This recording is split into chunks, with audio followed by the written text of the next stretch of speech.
маған келетін науқастардың көпшілігінде жөтел, яғни жөтелдің себебі бронхит деп ойлайды. Негізінде ол жөтелдің себебі тек бронхиттан емес, оның себебі әртүрлі болады.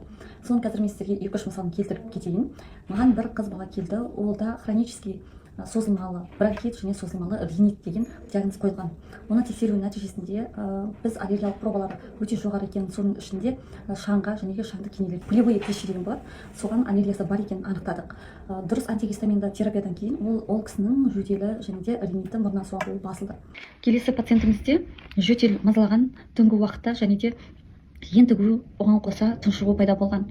Зерттеу нәтижесінде брюшкообразный астма анықталды, диагнозы қойылды. Одан кейін ингаляционды бронхиолитиктердің әсерінде ол кісінде проблемасы шешілді. Көріп тұрғандарыңыздай симптом бір, яғни жөтел, бірақ себеп әртүрлі.